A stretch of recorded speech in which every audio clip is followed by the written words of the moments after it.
एक गांव में हरिदत्त नाम का एक ब्राह्मण रहता था।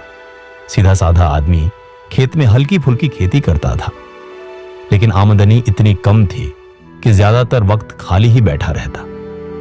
एक दिन गर्मियों की दोपहर थी, सूरज सिर पर था और हरिदत्त अपने खेत के पेड़ के नीचे आराम कर रहा था।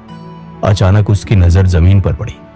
वहीं पास में एक सांप अपने बिल से बाहर फन फैलाकर बैठा था।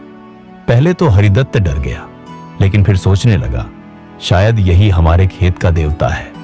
मैंने कभी इसकी पूजा नहीं की, यही वजह है कि मेरे खेत में अच्छी फसल नहीं होती है।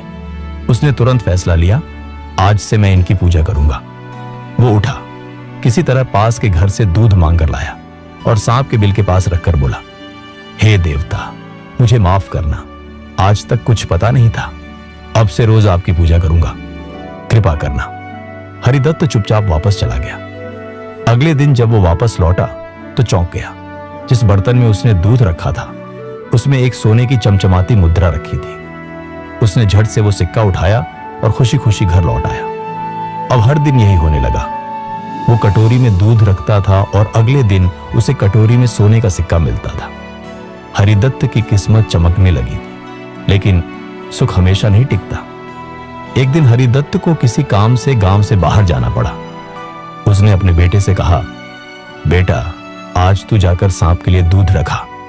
बेटा गया, दूध रखा और अगले दिन जब दोबारा गया तो देखा वही जादू। बर्तन में एक सोने का सिक्का रखा था, पर यहां से कहानी ने मोड़ लिया। लड़के के मन में लालच जागा। उसने सोचा, जब रोज एक सिक्का मिल रहा है तो सांप के बिल में जरूर सोने का भंडार होगा। उसने सोचा कि क्यों ना बिल को खोद डालूं और सारा खजाना निकाल लूं, पर एक डर था, सांप।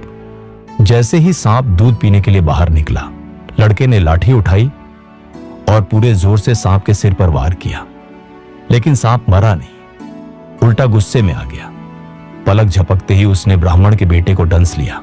बस कुछ ही पलों में लड़का मर गया। गांव वालों ने उसी खेत में उसका अंतिम संस्कार कर दिया। हरिदत्त जब लौटा तो उसे अपने बेटे के लालच का दर्दनाक अंजाम समझ में आ गया। इस कहानी से हमें सीख मिलती है कि लालच बुरी बला है और लालची व्यक्ति हमेशा पछताता है।